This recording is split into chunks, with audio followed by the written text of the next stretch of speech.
semua.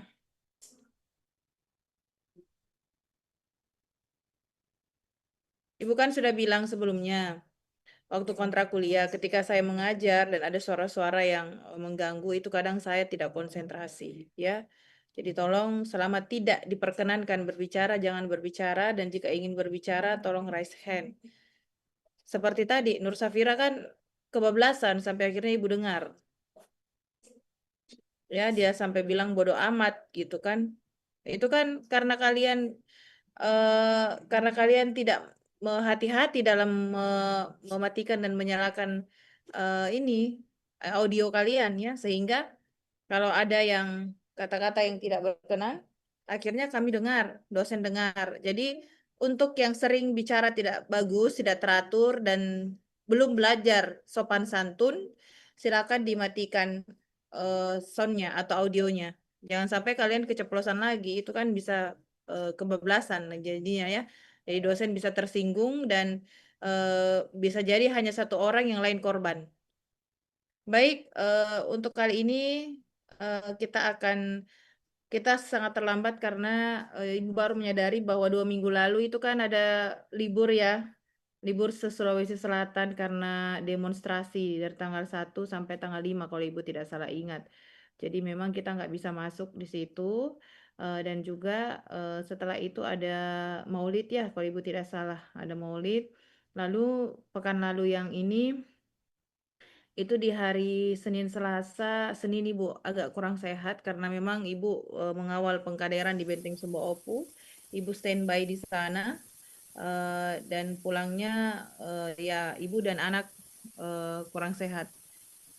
Umul matikan.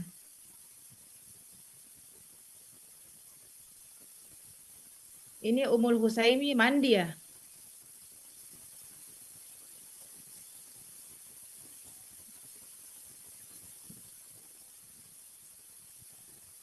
Siapa itu punya Bu, Umul Husaimi? dua, maaf Ibu, dua yang tersambung. Terus yang satu kenapa dikasih nyala? Matikan itu. Mau keluar Ibu, baru mau dikeluarkan. Oh ya, oke. Baik, jadi eh, Senin Selasa Ibu nggak bisa, terus kemudian beberapa karena kondisi kesehatan baik Ibu maupun anak Ibu dan hari-hari setelahnya itu sibuk untuk rapat dan juga menguji senior kalian yang akan selesai. Apalagi kemarin ada skandal ya yang katanya dari maba yang upload ke McD terkait dengan buku, ya itu kami menyelesaikan dalam artian itu bukan dosen program studi ya, sehingga memang itu perlu dijelaskan dan itu membuat harus ada rapat internal. Nggak tahu siapa di antara kalian yang melakukannya ini. Iya, jadi di situ dari bahasanya itu jelas bahwa itu angkatan 2025 ya, karena yang dia sampaikan itu mata kuliah MKDU ya. Sementara yang kuliah MKDU itu kan kalian, bukan senior kalian gitu. Oke, em, baik. Jadi Ibu sebenarnya hari ini sangat sibuk sekali, cuman karena kalau ditunda lagi untuk Ibu kan pernah bilang nggak mau online kalau filsafat, tapi kalau ditunda lagi, walaupun Ibu sangat sibuk sekali ya, kita akan sangat tertinggal. Jadi kita harus masuk hari ini ya. Baik, saya share screen. Adek, jangan di situ. Adek di sana mainnya. Mengganggu kakak. Kakak di dalam lihat adik, nanti tidak konsentrasi. Sudah kelihatan slide-nya? Kelihatan Bu. Sudah Bu, Oke, sudah Bu. Kelihatan Bu. baik.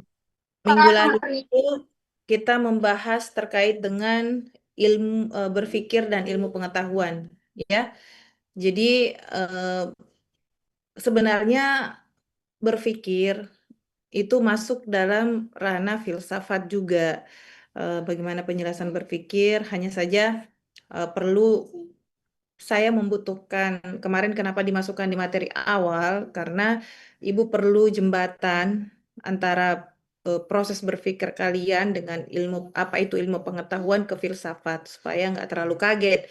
Makanya kemarin diberikan pengantar filsafat terkait dengan berpikir dan ilmu pengetahuan. Nah, sekarang kita akan membahas terkait dengan filsafat. Telah kita pelajari pekan lalu bahwa filsafat itu berasal dari dua suku kata, yaitu philo dan sophia, ya. Jadi philo artinya cinta, kemudian sophia artinya kebijaksanaan. Jadi filsafat itu ketika misalnya digabungkan menjadi satu, maka dia sejatinya memberikan arti bahwa cinta kepada kebijaksanaan. Kebijaksanaan apa yang dimaksud? Kebijaksanaan di mana dia tidak menerima hanya dari satu perspektif. Dia selalu memikirkan banyak hal, terus berpikir dan tidak ada keputusan final, ya. Akan terus diperbaiki, akan terus dibijaksanai, ya. Ketika dia tidak mendengar atau melihat satu aspek, maka itu disebut dengan bijaksana, gitu. Baik, kita akan bahas definisinya. Jadi ada 3 definitor di sini yang Ibu ambil. Yang pertama ada dari Bertrand Russell yang mengatakan bahwa filsafat itu tidak lebih dari suatu usaha untuk menjawab pertanyaan, ya, pertanyaan terakhir, tidak secara dangkal atau dogmatis seperti kita lakukan pada kehidupan sehari-hari bahkan dalam ilmu pengetahuan, akan tetapi secara kritis.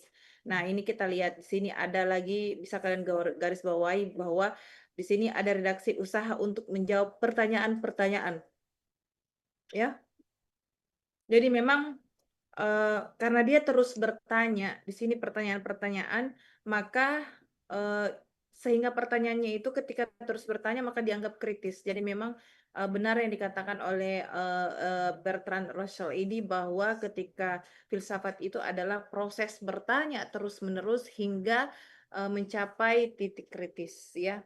Lalu kemudian ada definitor yang kedua di sini mengatakan bahwa menurut Korn, filsafat itu dia meradikalkan keheranan segala jurusan. Jadi radikal itu ekstrim, ya, pemikiran yang ekstrim. Jadi pemikiran yang lain daripada yang lain. Jadi filsafat di sini dia mengekstrimkan atau meradikalkan keheranan segala jurusan. Keheranan, kenapa keheranan? Karena memang seorang filsuf itu bisa melakukan atau mengkritisi suatu hal karena dia merasa penasaran, merasa heran terhadap suatu hal, sehingga dia terus memikirkannya. Kemudian di sini ada Walter, dia mengatakan bahwa filsafat adalah pencarian akan kebenaran dengan pertolongan fakta-fakta dan juga argumentasi, tanpa memerlukan kekuasaan dan tanpa mengetahui hasilnya lebih dulu. Jadi kata mencari kebenaran dengan fakta-fakta argumentasi itu juga sama dengan ini yang tadi yang pertama, bahwa dia tidak berhenti. Dia terus melakukan pertanyaan-pertanyaan sampai terakhir. Begitu pula menurut Walter, dia mengatakan bahwa dia akan terus mencari yang namanya pertolongan atau fakta-fakta argumentasi. Jadi memang filsafat itu pada dasarnya tidak berhenti belajar dan terus berpikir, terus bertanya, dan terus mengkritisi berbagai hal. Dan itu bermula dari keresahan para filsuf atau pemikir itu. Nah, ini asal mula filsafat, ya. Yang pertama memang karena dia takjub, ya. Filsafat itu karena eh, eh, dia takjub. Kemudian yang kedua, jadi di sini, oh ya, di sini karena dia apa? Dia takjub hanya karena dia menjadi awal kelahiran filsafat, ya, karena adanya namanya Thomasia. Thomasia itu bisa dikatakan seperti dia kekaguman, ya, kekaguman, kemudian apalagi keheranan, ketakjuban, ya. Jadi Aristoteles itu mengatakan bahwa karena ketakjubannya manusia, maka dia mulai berpikir. Maka ketika dia berpikir, maka dia berfilsafat, ya. Jadi pada mulanya manusia itu eh, takjub memandang benda-benda yang ada di sekitarnya. Lama-kelamaan mereka semakin terarah dan hal-hal yang semakin dengan hal yang semakin luas dan semakin besar. Jadi seperti perubahan peredaran bulan, matahari, bintang-bintang itu membuat mereka takjub karena mereka menyaksikan semesta bekerja. Oleh karena ada rasa takjub itu sehingga mereka terus bertanya. Karena mereka bertanya, mereka mencari jawabannya dan proses itu disebut filsafat. Nah, kemudian ada ketidakpuasan ya. Ada ketidakpuasan karena sebelum filsafat lahir di sini itu berbagai mitos ya, ada mitos itu yang beredar di masyarakat ya. Jadi eh, dia berupaya menjelaskan asal mula ya, asal mula suatu peristiwa, akan tetapi ternyata penjelasan dan keterangan yang diberikan oleh mitos-mitos itu eh, Di kota.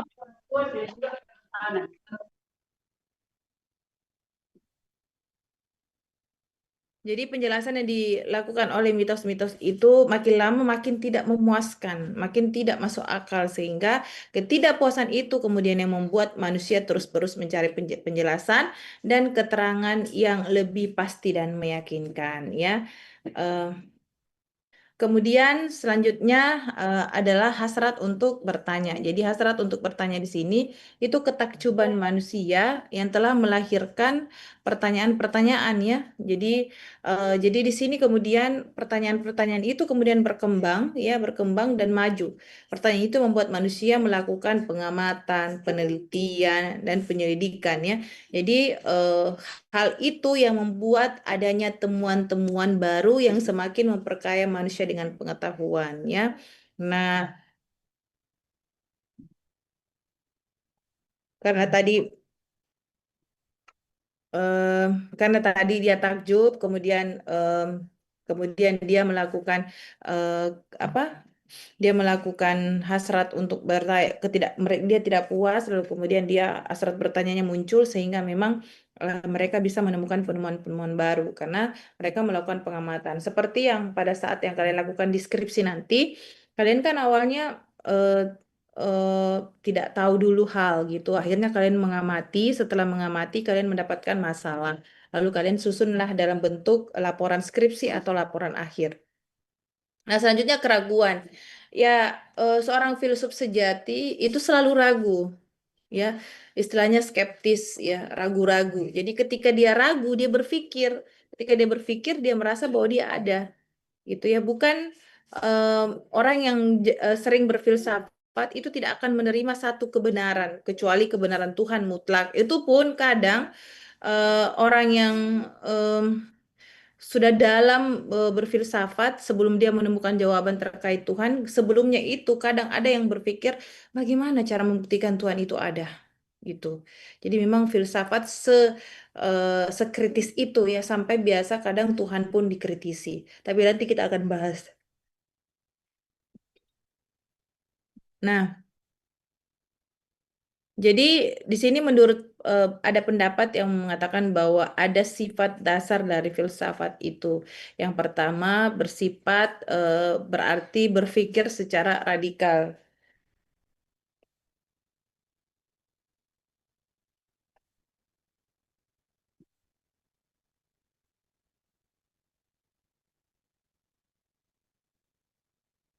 Jadi berpikir secara radikal ya. Karena dia berpikir secara radikal, ia tidak akan pernah terpaku hanya pada satu fenomena atau entitas tertentu. Jadi keradikalannya berpikir itu akan mengobarkan hasratnya untuk menemukan akar seluruh kenyataan. Jadi dia berusaha menemukan yang namanya radix atau seluruh kenyataan ya. Jadi bagi seorang filsuf hanya apabila akar realitas itu telah ditemukan, maka segala sesuatu yang bertumbuh di atasnya itu bisa diselesaikan atau bisa dimengerti. Jadi kenapa harus berpikir radikal? Karena radikal itu adalah berpikir sampai ke akar-akarnya dan memang filsuf mengatakan bahwa jika akarnya itu dapat dipahami, maka apa yang tumbuh di atasnya itu juga akan dapat dipahami ya. Jadi em, ketika akarnya bermasalah, maka kita akan juga menemukan masalah. Ya, oke. Yang kedua ada dalam memandang seluruh realitas, dalam memandang seluruh realitas itu filsafat senantiasa berusaha atau berupaya mencari. dia mencari asas yang paling hakiki dari keseluruhan realitas. Jadi para filsuf mengamati keanekaragaman realitas di semesta, ya. Ia berpikir dan bertanya, apakah di balik keanekaragaman ini ada satu asas? Ya, itu pertanyaannya. Lalu mereka bertanya lagi, mereka kemudian mencari asas pertama, ya, asas pertama alam semesta. Karena pasti ujungnya, nak, ketika kita melihat dunia, melihat pohon, melihat langit, melihat bumi, melihat tanah, kita akan berpikir bahwa kenapa ini semua ada?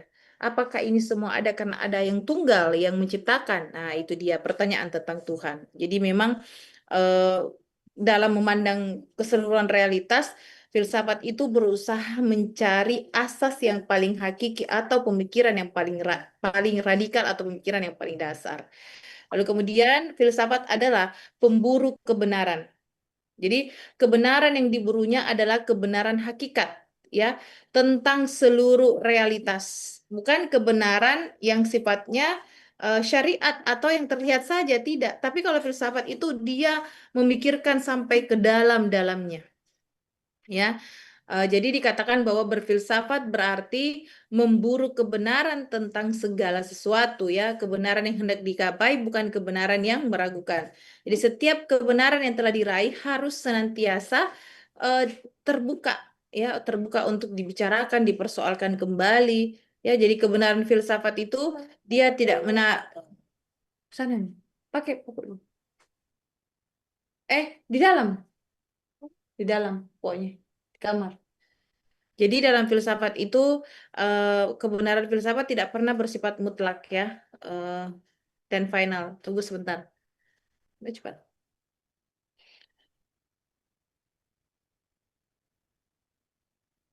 Jadi hmm, para filsuf itu memang dia bertugas. Aduh, nah, kenapa ini kan? Kita dorong punyanya laptopnya Mang. Ya,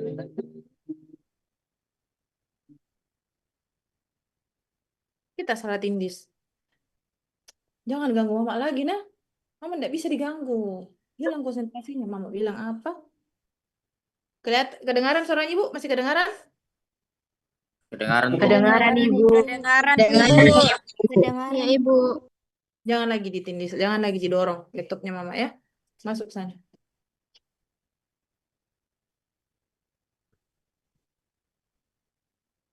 Oke.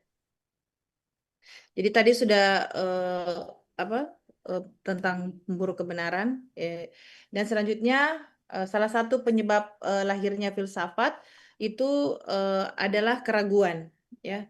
Jadi seorang bisa berfilsafat karena dia ragu, ya. Dan untuk menghilangkan keraguan diperlukan kejelasan, ya, diperlukan kejelasan. Jadi berfilsafat berarti berupaya mendapatkan kejelasan, ya, penjelasan mengenai realitas. Jadi dia berupaya meraih kejelasan pengertian secara intelektual. Dengan cara apa? Dengan cara berpikir. Berpikir yang seperti apa? Yang pernah kita pelajari sebelumnya.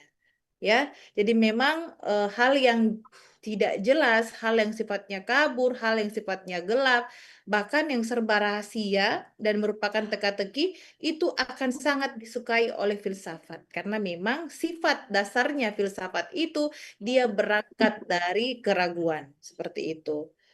Eh, Nah, selanjutnya ada yang berpikir radikal, ya. Jadi berpikir secara radikal itu mencari asas, ya. Jadi dia mencari asas atau memburu kebenaran eh, dengan rasional. Jadi berarti berpikir secara logis, berpikir secara sistematis, lalu kemudian berpikir secara kritis. Jadi secara logis, sistematis, dan kritis. Jadi berpikir logis itu bukan hanya oleh akal sehat, ya, tetapi berusaha berpikir untuk dapat menarik kesimpulan, ya, menarik kesimpulan, mengambil keputusan, dan itu harus dilakukan secara tepat dan benar, ya. Jadi pemikiran sistematis itu rangkaian pemikiran, ya, yang berhubungan satu sama lain dan saling berkaitan, secara logis ya. Jadi beda lagi berpikir kritis. Kalau berpikir kritis itu dia berarti membakar kemauan untuk terus-menerus mengevaluasi argumen-argumen.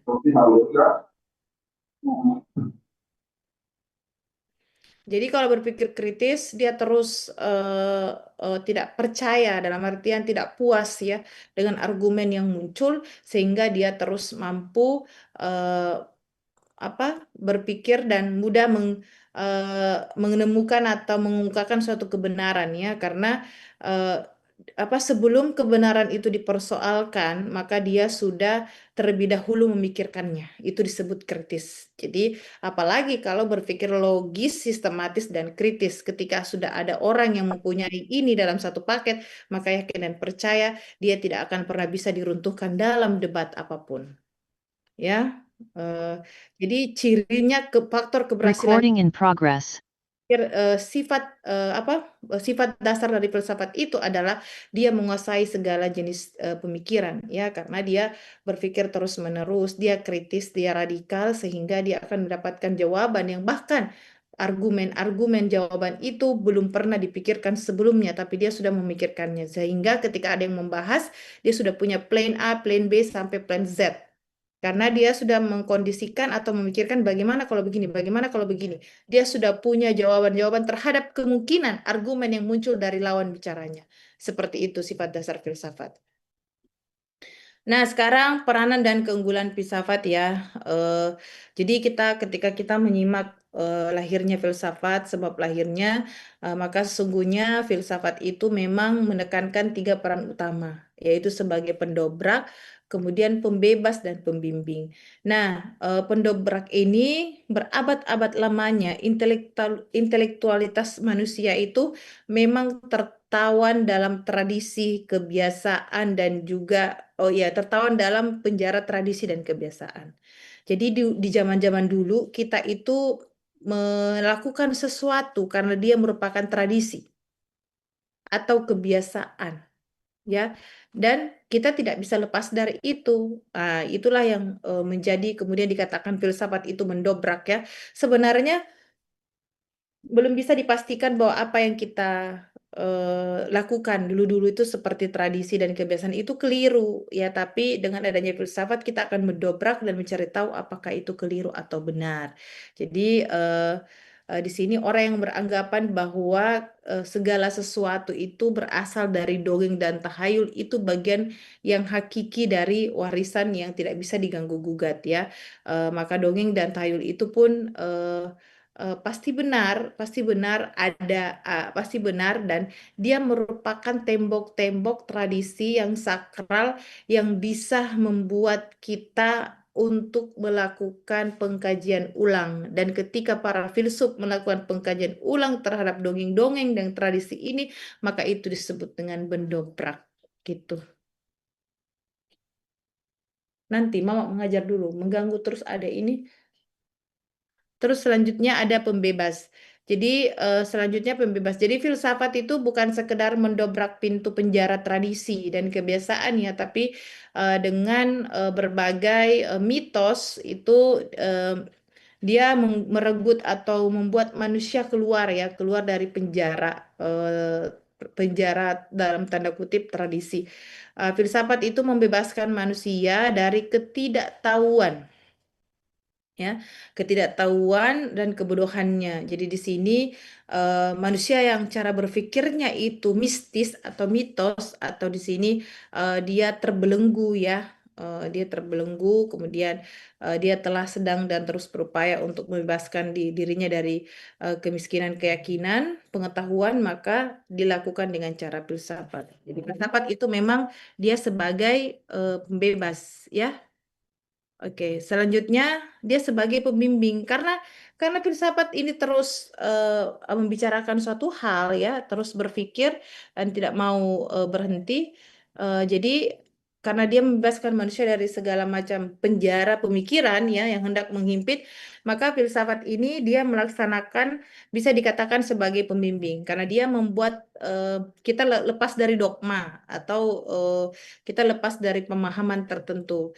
Jadi filsafat membebaskan manusia dari cara berpikir yang picik ya dan dangkal dengan membimbing manusia untuk berpikir secara luas dan lebih mendalam dan secara logis ya, yakni berpikir secara universal. Jadi kita harus juga berpikir universal dan berupaya mencapai radiks ya, radiks dalam menemukan esensi suatu permasalahan.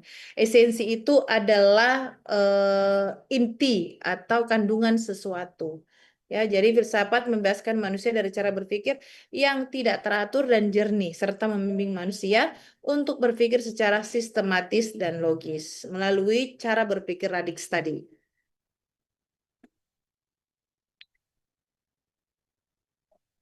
Nah, ini cabang-cabang filsafat ya.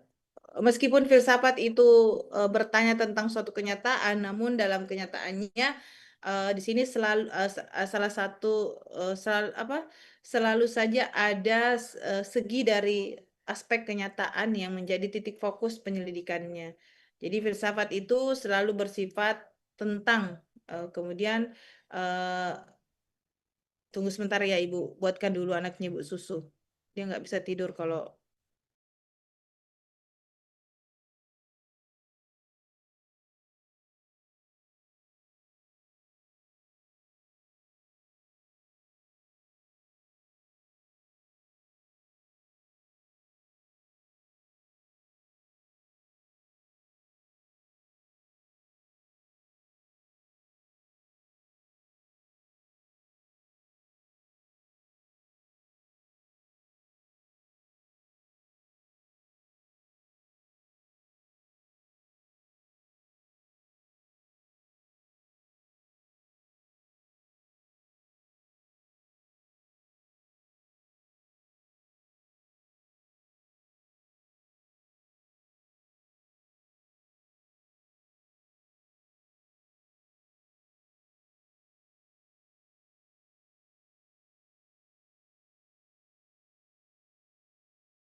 kita lanjut ya. Jadi di sini ada eh, cabang-cabang filsafat ya. Jadi meskipun filsafat bertanya tentang seluruh kenyataan ya, namun dalam kenyataannya selalu salah satu dari segi kenyataan tersebut yang menjadi titik fokus. Jadi ada namanya titik fokus dalam bidang penyelidikan filsafat itu sendiri. Jadi filsafat selalu bersifat tentang sesuatu, misalnya filsafat tentang manusia, ya filsafat tentang alam, filsafat kebudayaan, filsafat agama, ya jadi semua jenis filsafat tentang suatu hal yang sifatnya tertentu, yang bisa eh, menjadi cabang-cabang filsafat. Jadi di sini ada filsafat tentang pengetahuan ya. Filsafat tentang pengetahuan di sini ada epistemologi, ada logika, ada kritik terhadap ilmu. Nah, yang kedua, filsafat tentang keseluruhan kenyataan atau metafisika. Jadi ada metafisika umum atau ontologi, ada metafisika khusus ya. Biasanya metafisika khusus ini terdiri dari teologi metafisik, antropologi dan kosmologi. Lalu kemudian yang ketiga ada filsafat tentang tindakan. Yang mana itu? Yaitu etika dan juga estetika. Ya, termasuk tadi itu kalau kalian ngomong eh, kasar atau audionya nggak di mute itu masuk dalam pembelajaran filsafat di bidang etika. Kemudian ada terkait dengan eh, Ya, itu filsafat filsafat tindakan. Jadi semua jenis-jenis atau cabang filsafat ini nanti akan kita pelajari ke depan. Jadi ini gambaran umum tentang filsafat. Kemarin itu kita berikan pengantar, ini kita sudah masuk di filsafat. Tapi semua ini akan kita jelaskan ya. Nah, sekarang kita ini tidak ini ya. Oke, kita masuk ke epistemologi. Jadi epistemologi itu adalah pertanyaan tentang kemungkinan-kemungkinan pengetahuan, tentang batas-batas pengetahuan, tentang asal dan jenis pengetahuan. Ya, jadi kemudian eh, dia dibicarakan dalam epistemologi ya. Jadi kata epistemologi itu berarti pengetahuan tentang pengetahuan itu sendiri ya. Jadi setiap kali seorang berada pada suatu puncak pemikiran ya, orang mulai ragu-ragu ya, orang bertanya apakah kita ini di dunia memang pernah apakah kita ini memang pernah akan mampu untuk mencapai kepuasan atau tidak tentang kebenaran. Jadi epistemologi itu batasan terkait dengan pengetahuan yang kita bicarakan ya. Jadi dia batas-batas pengetahuan, asal-usul dari pengetahuan ya. Jadi dia mengenai unsur-unsur ya. Dia mengenai unsur-unsur. Ini kenapa? Tunggu ya.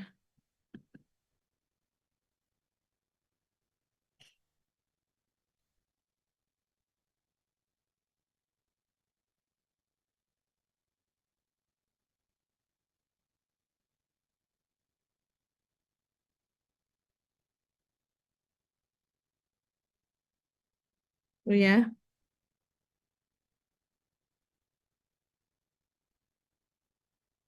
Oke. Itu dia tadi terkait dengan epistemologi. Jadi dia batasan atau asal-usul pengetahuan. Kita lanjut.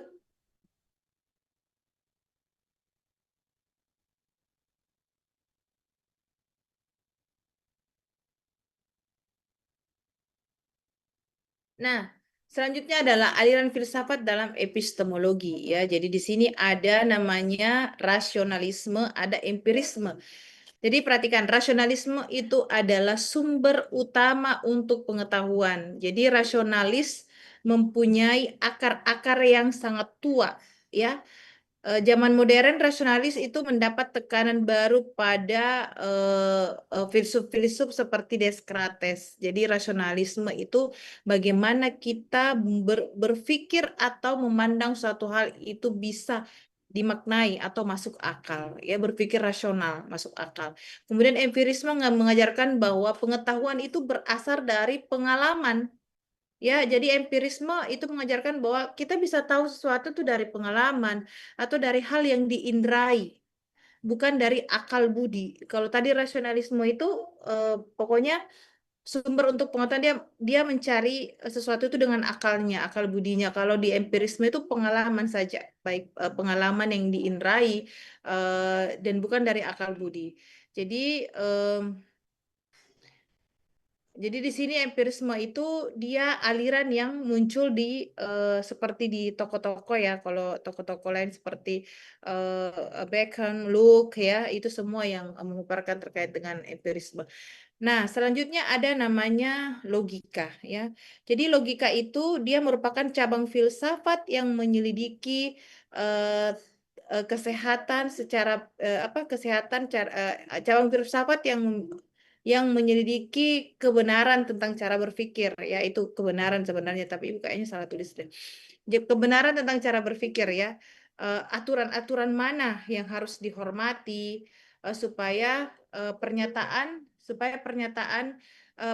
kita sah ya.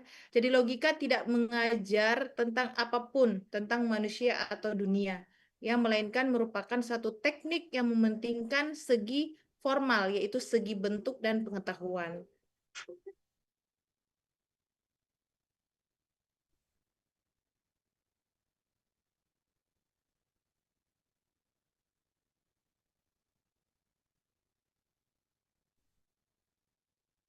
Oke, selanjutnya di sini ada kritik terhadap ilmu ya.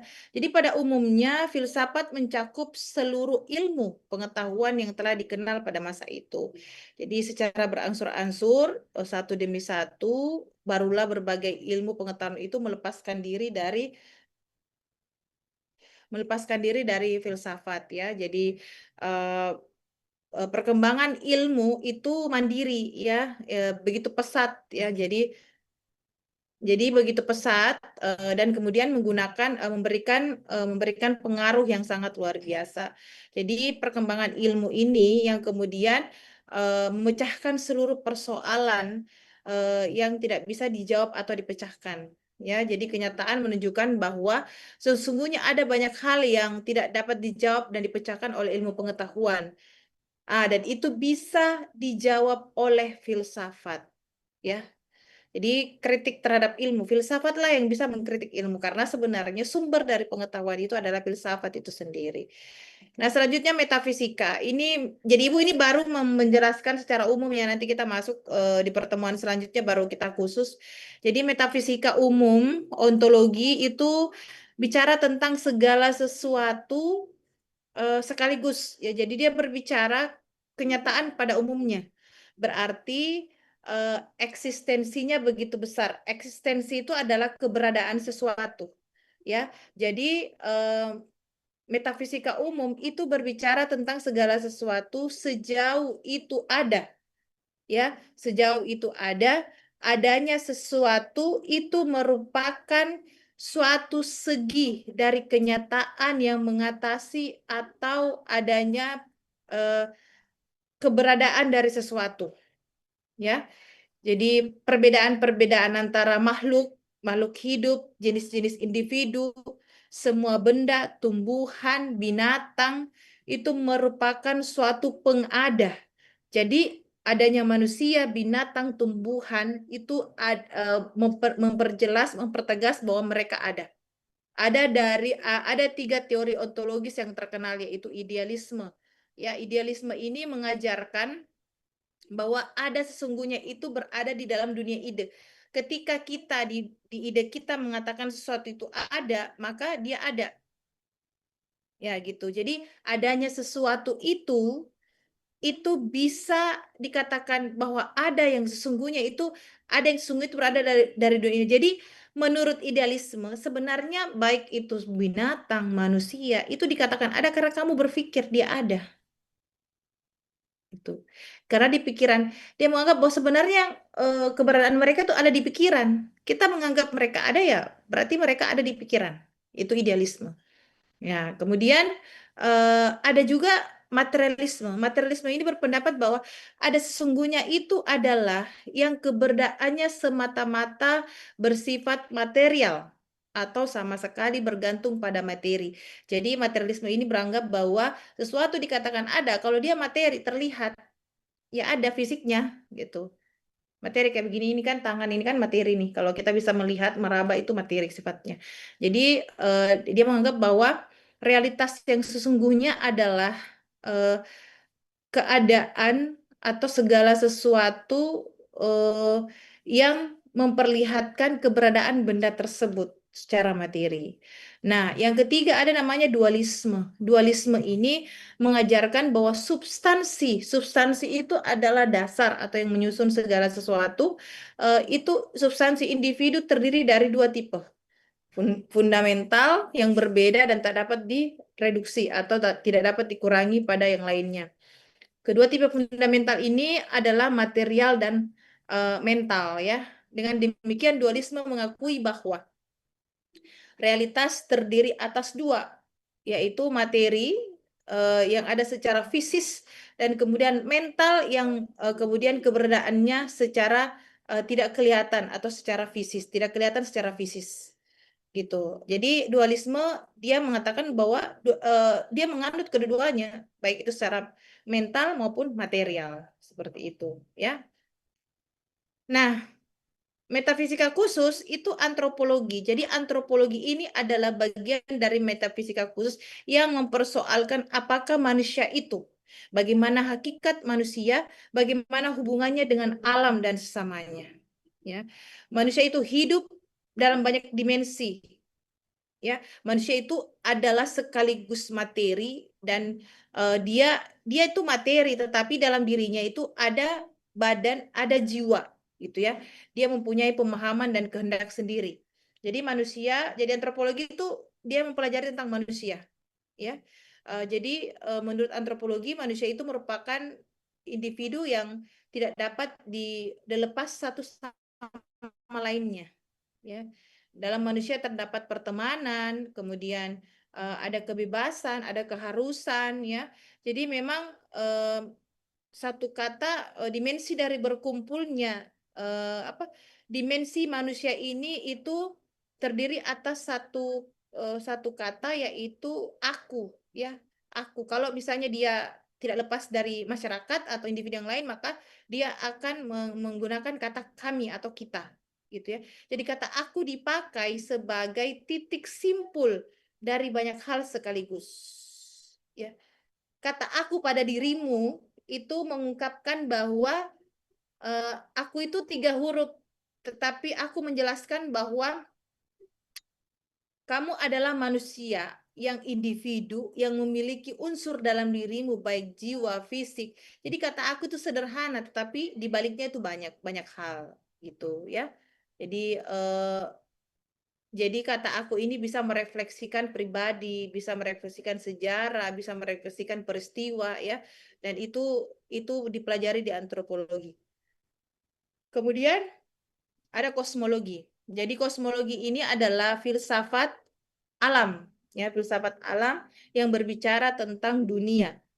Dunia sebagai keseluruhan yang teratur. Jadi kosmologi itu mencari untuk menemukan kesatuan, ya, untuk mencari dan menemukan kesatuan dalam mencari unsur dari segala sesuatu. Jadi kosmologi membicarakan tentang dunia atau alam dan ketertiban yang paling fundamental dari seluruh realitas, ya. Jadi biasanya yang membahas tentang kosmologi ini ahli-ahli fisika, ya. Karena memang banyak ahli fisika atau matematika yang terkemuka yang eh, dia sekaligus sebagai kosmolog, ya. Kosmolog di mana mereka itu mengetahui atau bertanya tentang hal-hal yang ada di luar kenyataan fisis yang terlihat. Jadi kosmos ini kan dunia nyata nih yang kita lihat, tapi ada beberapa dunia skema lain yang dia sifatnya dia dikatakan dunia, tapi dia sudah tidak berada dalam lingkungan fisis kita karena kita tidak bisa menginderai, gitu ya. Sekarang kita masuk ke filsafat filsafat tindakan. Jadi filsafat tindakan di sini ada etika. Etika atau disebut dengan filsafat moral itu adalah cabang filsafat yang berbicara tentang praksis, yaitu tindakan, ya. Etika membahas baik buruk, ya, atau benar salahnya suatu tingkah laku dan tindakan manusia serta sekaligus menyoroti kewajiban-kewajiban manusia itu seperti apa, ya. Etika tidak mempersoalkan tentang apa atau siapa manusia itu, tetapi mempersoalkan bagaimana manusia seluruhnya berbuat atau bertindak. Jadi segala tindakan sopan, santun, baik, buruk itu dibahas di etika, ya. Jadi ada ini pembagian etika ada dua, yaitu ada etika normatif, ya, atau disebut dengan metaetika. Jadi etika normatif itu atau metaetika itu terbagi atas 3 lagi, ada deskriptif atau etika normatif dan juga metaetika, ya. Jadi di sini etika normatif itu dia membahas tentang norma-norma atau bagaimana hukum-hukum yang berlaku. Kemudian kalau etika deskriptif itu menguraikan dan menjelaskan tentang kesadaran dan juga pengalaman moral secara deskriptif. Deskriptif kan menggambarkan, ya. Jadi etika deskriptif itu bagaimana menggambarkan moral-moral atau pengalaman, ya, yang bisa dilakukan dalam kehidupan sosiologi atau yang tentu erat hubungannya dengan sosiologi. Jadi etika itu sangat terkait dengan sosiologi. Kenapa? Karena misalnya etika deskriptif itu dia berupaya menemukan dan menjelaskan kesadaran atau keyakinan dan pengalaman moral dalam suatu dalam suatu kaidah tertentu. Jadi etika normatif itu kerap dapat dibagi dalam misalnya dua golongan lagi, misalnya teologis ya, dan juga deontologis gitu ya. Jadi intinya etika ini dia tidak membahas tentang hal yang lain kecuali perbuatannya itu, ya perbuatan bagaimana manusia itu bertindak ya, berbuat atau bertindak. Ini estetika. Jadi estetika itu adalah cabang filsafat yang kemudian berbicara tentang keindahan. Makanya kadang kalian bilang indah estetik, ya enggak indah gitu. Jadi dia terkait dengan penampilan ya. Jadi dia terkait dengan keindahan, pengalaman ya. Objek dari estetika itu adalah hal-hal yang bisa kita lihat dalam bentuk hakikat juga bisa. Jadi keindahan itu bentuk-bentuk pengalaman keindahan, misal keindahan jasmani, keindahan rohani, termasuk ketika kalian berpenampilan cantik itu orang akan bilang ih dia sangat estetik ya, dia sangat indah gitu ya. Jadi selain dari eh, perbuatan, penampilan juga ternyata diatur. Perbuatan tadi dengan etika, penampilan diri itu diatur dengan estetika. Dan keduanya diatur dalam antropologi. Kenapa? Karena antropologi adalah cabang ilmu yang membahas tentang manusia. Seperti itu. Nah, ini ada pembagiannya yaitu etika deskriptif ya dan juga apa estetika deskriptif dan juga estetika normatif. Jadi deskriptif itu dia menguraikan dan melukiskan fenomena-fenomena pengalaman keindahan. Jadi dia menguraikan atau menjelaskan terkait dengan apa itu keindahan atau pengalaman-pengalaman keindahan, kemudian etika normatif. Jadi etika normatif itu dia mempersoalkan dan menyelidiki hakikat atau dasar dan ukuran dari pengalaman tentang keindahan. Kalau tadi yang secara deskriptif dia menggambarkan fenomena-fenomena atau pengalaman, kalau normatif dia kemudian mempersoalkan dan menyelidiki hakikat, dasar dan ukuran dari pengalaman tentang keindahan. Gitu, itu bedanya ya. Jadi ada normatif, ada deskriptif. Ternyata sudah selesai.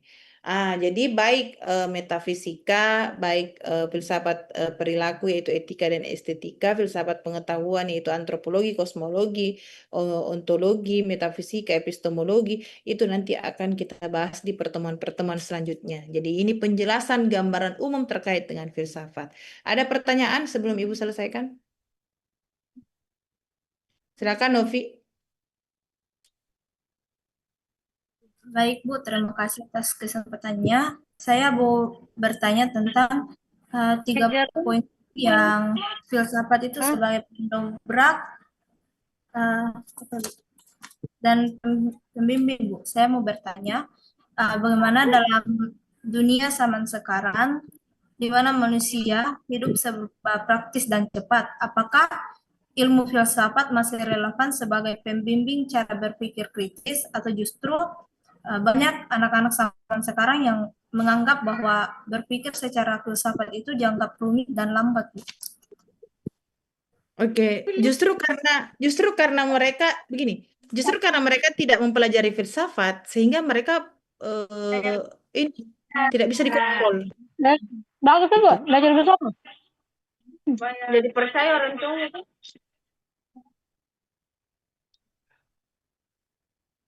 Tolong itu Robiah, siapa Robiah? Jangan nak ya itu mengganggu sekali serius ya. Kalau ada temannya kita diskusi begini.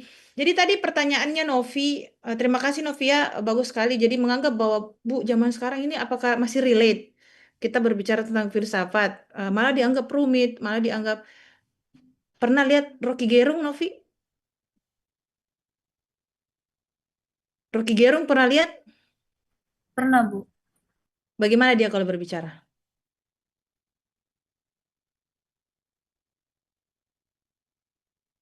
Jadi Rocky Gerung, kalian mungkin menjadi saksi bahwa ketika dia berbicara maka dia sulit dibantahkan. Karena dia berdasar dari filsafat. Semua yang diucapkan logis, rasional, ya. Dan dia menghantam lawannya secara empiris melalui pengalaman-pengalaman lawannya sendiri. Ah, justru karena kita jauh dari filsafat dan manusia sekarang menganggap filsafat itu rumit sehingga mereka berpikir gampang dipatahkan dan gampang dimasuki oleh hegemoni dari luar. Hancurlah negara kita, Nak. Mahasiswa pemuda kehilangan identitas karena mereka tidak mempelajari apa itu sejatinya antropologi itu sendiri. Bagaimana filsafat kebudayaan yang sebenarnya kita kehilangan budaya kita dan semuanya itu dibahas di filsafat. Karena adanya stigma, tanda kutip, mengatakan bahwa filsafat itu terlalu rumit dan membuat kita lambat, itulah yang menjerat kita berada pada pemikiran zaman sekarang, di mana kita semakin tidak cerdas melihat peristiwa, kita berbuat semena-mena tanpa memperhatikan etika dan estetika, ya. Kita tidak mampu mencerna apa yang disampaikan oleh pemberi ilmu, sehingga apa yang masuk itu juga yang keluar karena tidak mendalami filsafat. Seperti itu, Nak Novi. Terima kasih, Bu. Iya, sama-sama. Ada lagi pertanyaan? Saya, Bu. Oke, Akila, Akila ya. Oke, silakan Nak Akila. Baik Bu, terima kasih atas kesempatannya ini Bu. Pertanyaannya mengenai saya ingin bertanya itu filsafat itu Bu atau para filsafat setiap dia ingin berargumen atau menyampaikan sesuatu Bu, kadang kira-kira Bu memang bacaannya itu bisa terkait juga dengan agama Bu. Maksudnya dalam artian setiap ingin menyampaikan argumen, apakah kira-kira dia juga mengambil suatu informasi atau berkaitan dengan agama Bu, begitu. Oke, terima kasih Nak Akila. Pertanyaan yang sangat menarik. Sering orang cenderung berpikir bahwa berbicara filsafat itu jauh dari agama. Bahkan bertolak belakang. Tidak sama sekali. Tadi metafisika itu, Nak, kalau kita membahas metafisika khusus, apalagi yang berhubungan dengan kosmologi, maka kita akan masuk dalam teori kosmos atau alam, penciptaan alam. Dan ada khusus yang membahas ilmu tentang Tuhan, yaitu filsafat teologi. Itu nanti akan ada pembahasannya, tapi semoga ya Ibu bisa memberikan kalian di pertemuan terakhir karena nanti Ibu cuma 1 sampai 5. Nanti selanjutnya akan ada pemateri selanjutnya. Tapi yang kita tadi tanyakan, apakah orang filsafat itu berbicara berdasarkan agama? Ya, sekiranya filsafat yang dia kan ada anak filsafat barat, filsafat timur. Walaupun sebenarnya kalau kita mengkritisi sejarah barat, itu sebenarnya awal filsafat itu ditemukan di zaman dulu, ya, di Ibnu Khaldun, di zaman Ibnu Sina, itu didapatkan di zaman dulu yang kemudian dirubah sejarahnya menjadi yang berasal dari Yunani, ya, Yunani kuno. Tapi ini masih perdebatan, belum fix, ya, kita belum bisa apa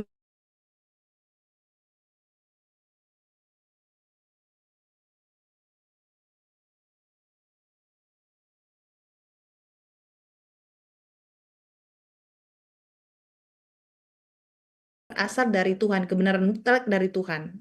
Dan ada memang khusus filsafat yang membahas itu, yaitu filsafat teologi. Begitu, Nak Akila. Baik Bu, terima kasih Bu. Sama-sama. Oke, Rafli, silakan Rafli.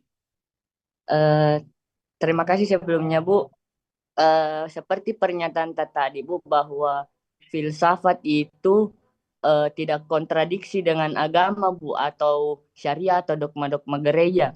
Tapi mengapa dulu, Bu, pada zamannya Galileo Galilei, dia menyatakan teori heliosentris justru diasingkan oleh gereja tersebut, Bu. Terima kasih, Bu. Begini, Rafli, Ibu tidak pernah mengatakan kontradiksi dengan gereja. Kamu tadi mengatakan begitu kan? Ibu mengatakan bahwa filsafat itu tidak kontradiksi dengan agama, hanya sampai di situ. Tidak ada kata gereja yang pernah Ibu sampaikan. Seperti itu. Jadi yang mana ini statementnya Ibu yang kamu mau kutip? Karena masalah gereja Ibu tidak pernah bahas. Hati-hati mengutip statement seseorang.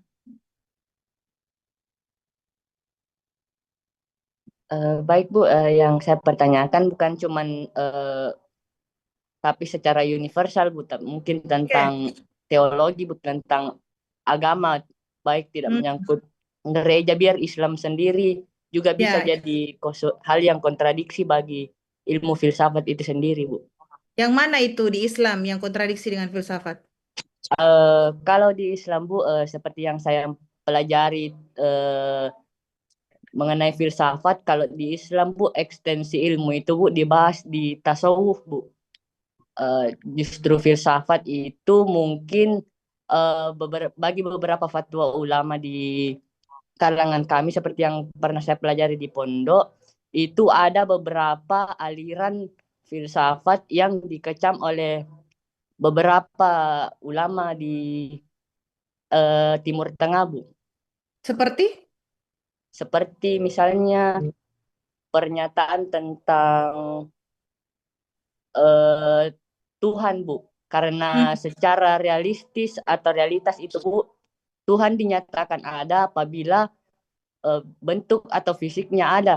Sedangkan kita di Islam itu mempercayai hal goib, Bu. Terima kasih, Bu. Oke, apakah hal goib itu tidak ada? Ibu tanya dulu. Kalau berdasarkan kepercayaan saya, Bu, tentu ada karena kita bisa dikatakan beriman kalau percaya dengan hal goib, Bu. Oke, kalian pernah punya senter? Coba nyalakan dulu senter HP-nya. Coba, coba nyalakan, nak. Ibu akan membuktikan bahwa hal yang dianggap tidak ada itu sebenarnya ada. Coba nyalakan. Kalian lihat enggak ada partikel-partikel kecil saat senter itu menyala? Tidak ada, Ibu. Coba lihat dari cahaya senter itu, ada enggak kayak debu-debu kecil? Ada Ibu, ada. Ada Ibu. Yang lain? Ada Ibu. Ada Ibu. Rafli, ada nggak Rafli? Ada nggak Rafli? Ada, Bu. Debu-debu Coba kecil, Bu. dimatikan. Coba dimatikan, nak.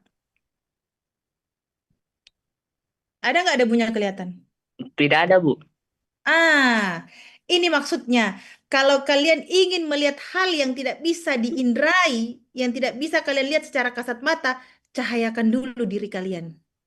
Baru kalian bisa melihat hal yang di luar yang tidak bisa diindrai oleh mata fisik kalian. Debu partikel itu ada, ya kan? Kalian saksikan kan saat dia memiliki cahaya kan? Ya kan? Namun Iya, Bu. pada saat kalian matikan cahaya itu, dia pun tidak terlihat, bukan? Karena gelap. Jangan harap kalian bisa melihat hal yang goib, apalagi melihat Tuhan jika kalian masih dalam kegelapan. Itu bukti rasionalnya. Bahwa dalam filsafat sebenarnya membahas tentang Tuhan. Hanya saja orang tidak sampai akalnya ke situ, kepalanya ke situ. Dia tidak bisa memikirkan. Ada contoh yang paling real yang seperti kalian lakukan tadi barusan. Partikel itu ada. Tuhan pun ada. Hanya saja partikel saja tidak bisa kalian lihat dalam kegelapan. Apalagi Allah. Apalagi Tuhan. Jadi cahayakan dulu diri kalian sebelum kalian mengenal atau ingin melihat Allah atau Tuhan semesta alam. Bagaimana Rafli? Baik, Bu. Terima kasih, Bu. Ya, oke. Masuk di akal kan? Ya kan? Iya, Bu. Iya, Ya. Bu. Ya, karena banyak orang yang tidak tahu nak bagaimana mengartikan filsafat. Mereka selalu cenderung mau menabrakkan filsafat dengan yang lainnya. Ya, memang benar di Islam itu ada namanya ilmu tasawuf, ilmu sufi.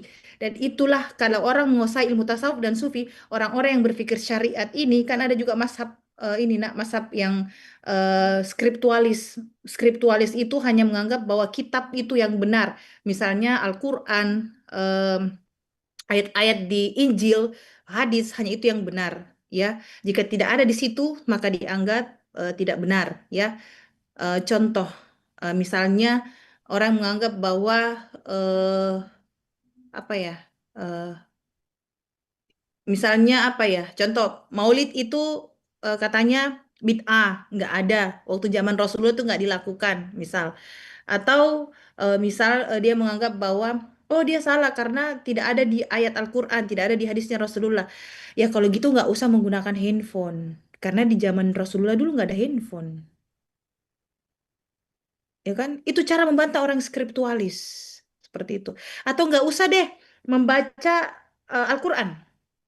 Kenapa Ibu berani mengatakan begitu? Di zaman Rasulullah dia ditulis di pelepah kurma, bukan kitab seperti yang sekarang kita baca. Iya kan? Itu dia. Jadi hati-hati ya. Eh, apa ya? Tadi Rafli harus belajar untuk mengutip statement ibu, jangan menambah.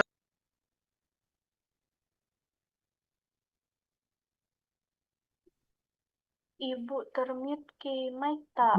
Maaf Ibu termute. Nah, sudah. Oke, jadi tadi Rafli tolong belajar untuk bagaimana mengutip statement seseorang, jangan mengutip dengan menambahkan statement yang ibu tidak sampaikan. Yang kedua, bisa jadi nak orang menganggap bahwa itu tidak rasional, ya, bahwa itu menyalahi agama, bukan karena memang itu menyalahi agama, tapi pemikirannya yang tidak sampai. Dia yang tidak mampu, akalnya yang tidak mampu. Bahkan tadi contoh nyata, partikel kecil saja harus bisa dilihat, hanya bisa dilihat dengan cahaya. Bagaimana dengan Allah? Ya kan? Selama kita tidak mencapai titik manusia kita yang sejati, kita tidak akan sampai ke mihrab itu, tahap itu. Ya, paham semuanya, nak? Ini Paham, Bu. Paham, Bu. kali andai kata kita offline ya, andai kata kita offline, Ibu akan memberikan banyak contoh-contoh real supaya kalian mampu mencerna itu dengan baik, ya. Insya Allah nanti kita offline, mudah-mudahan banyak contoh yang bisa Ibu berikan.